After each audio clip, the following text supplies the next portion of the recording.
ऐसा home minister है कि जो बिना डर के वो जाता है, लेकिन मेरी फटती थी वो किसको बताऊं। शिंदे साहब देश के गृह मंत्री थे, उन्होंने स्टेटमेंट दिया कि लाल चौक जाने में उनको डर लगता था। हंसाने के लिए मैंने बोला, लेकिन ऐसा एक्स पुलिस वाला ऐसा हो नहीं सकता है। लोगों के साथ बात की, क्या तकलीफ है उनको पूछा। अरे शिंदे साहब अब आ जाइए, बच्चों के साथ पोते पोती के साथ लाल चौक सैर कर लीजिए, कोई आपका बाल बांका नहीं कर। विजय भाई, जब मैं होम मिनिस्टर था उसके पहले मैं उनके पास जाता था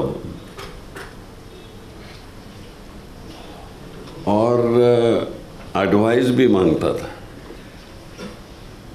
तो उन्होंने मुझे एक ऐसा असली एडवाइस किया कि सुशील बोले, तू इधर उधर मत भटक, तू लाल चौक में जाके वहाँ भाषण कर, कुछ लोगों से मिल और डल लेक में घूमते चलो ऐसा।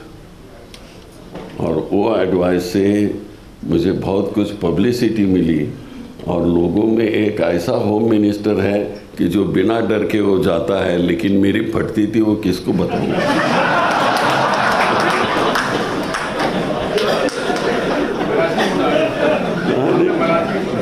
सच्ची है, नहीं वो हिंदी।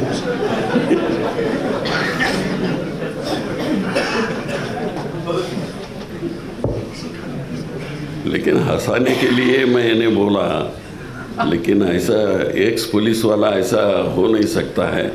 लोगों के साथ बात की, क्या तकलीफ है उनको पूछा कि जो उस वक्त उन्होंने बोला उससे ही मैं यहाँ रिपोर्टिंग करते रहा। और उसके बाद विजय भाई हमेशा मुझे बोलते थे कि ये करना वो करना, ऐसा रोज़ नहीं, कभी तो 6 महीने में एक आध बार वो बोलते थे और मैं उसका इम्प्लीमेंट करता था। कांग्रेस के बड़े नेता गृह मंत्री थे, महाराष्ट्र के बड़े नेता हैं, उन्होंने शिंदे साहब ने बयान दिया, गृह मंत्री वो थे तब उनको लाल चौक में जाने में डर लगता था।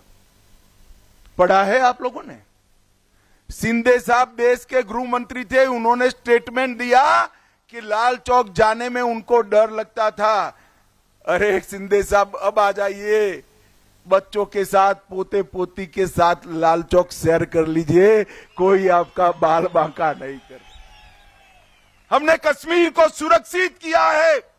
आज कश्मीर में राहुल बाबा बाइक चलाते हैं, बाइक चलाकर मोदी जी को गाली देते हैं, लाल चौक में आइसक्रीम खाते हैं, मोदी जी को गाली देते हैं, लाल चौक पर तिरंगा फहर रहा है वो देखकर मोदी जी को गाली देते हैं।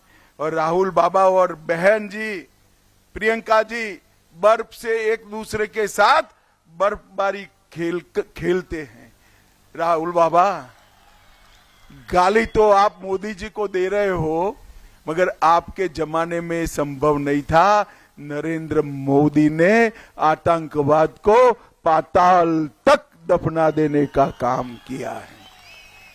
आज आप पैदल यात्रा लेकर वहां तक पहुंचे, इसका कारण केंद्र में भारतीय जनता पार्टी की सरकार थी। अरे हम तिरंगा लेकर निकले थे, मुरली मनोहर जोशी और नरेंद्र मोदी जी, हमें रोक लिया गया, रामबन में ही रोका गया और हेलीकॉप्टर में जाकर तिरंगा फहराना पड़ा। आज वहां पर गणेश उत्सव भी होता है, जन्माष्टमी भी होता है और ताजिया का जुलूस भी निकलता है, कोई दंगा नहीं।